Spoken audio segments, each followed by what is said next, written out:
សេចក្តីប្រកាសព័ត៌មានបទបង្ហាញជូនអង្គទូតស្តីពីការបញ្ចប់អនុស្សរណៈនៃការយោគយល់គ្នាឆ្នាំ2001របស់ថៃនិងការវិវត្តថ្មីនៃបញ្ហាព្រំដែនកម្ពុជាថៃនៅរុស្ស៊ីថ្ងៃទី6ខែឧសភាឆ្នាំ2026លោកជំទាវ អៀត សោភា រដ្ឋមន្ត្រីស្តីទីក្រសួងការបរទេសនិងសហប្រតិបត្តិការអន្តរជាតិបានធ្វើបទបង្ហាញជូនប្រធាននិងតំណាងស្ថានបេសកកម្មការទូតនិងអង្គការអន្តរជាតិនានានៅរាជធានីភ្នំពេញអំពីការវិវត្តថ្មីនៃស្ថានភាពព្រំដែនកម្ពុជាថៃចាប់តាំងពីខែមករាឆ្នាំនេះបទបង្ហាញនេះដែលមានការចូលរួមពីសមាជិកនៃស្ថានបេសកកម្មការទូតនិងអង្គការអន្តរជាតិនានាប្រចាំកម្ពុជាចំនួន43រូបត្រូវបានធ្វើឡើងស្របពេលដែលប្រទេសថៃបានបញ្ចប់ដោយឯកតោភាគីនៅអនុស្សរណៈនៃយោគយល់គ្នារវាងព្រះរាជាណាចក្រកម្ពុជានិងព្រះរាជាណាចក្រថៃ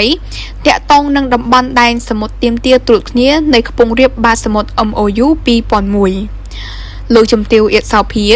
បានចាប់ផ្ដើមបទបង្ហាញដោយសម្ដែងនៅអំណរគុណយ៉ាងជ្រាលជ្រៅរបស់កម្ពុជាចំពោះកិច្ចខិតខំប្រឹងប្រែងនិងការចូលរួមចំណែករបស់ប្រទេសសមាជិកអាស៊ាននិងប្រទេសជាដៃគូអាស៊ានក្នុងការសម្រេចបាននូវកិច្ចព្រមព្រៀងបទឈប់បាញ់និងការដោះស្រាយវិវាទរវាងកម្ពុជានិងថៃដោយសន្តិវិធីលោកជំទាវបានគូបញ្ជាក់អំពីទូនាទីដ៏សំខាន់របស់ម៉ាឡេស៊ីនិងហ្វីលីពីនក្នុងនាមជាអតីតប្រធានអាស៊ាននិងប្រធានអាស៊ានបច្ចុប្បន្នព្រមទាំងការចូលរួមចំណែកយ៉ាងសំខាន់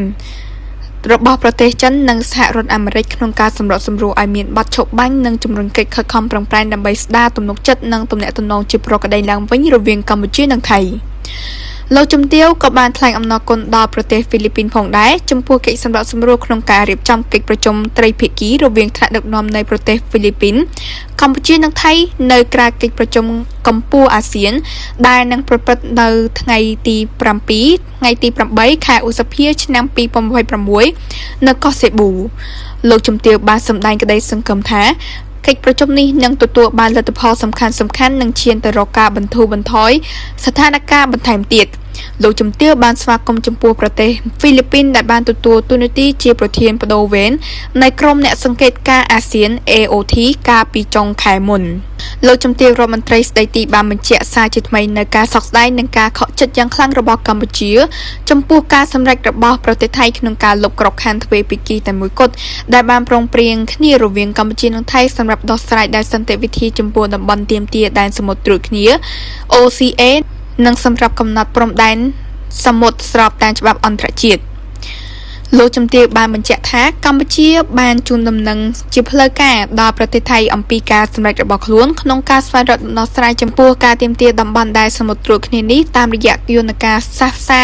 ដែលបង្ខំក្រោមអនុសញ្ញាអង្គការសហប្រជាជាតិស្តីពីច្បាប់សមុទ្រ UNCLOS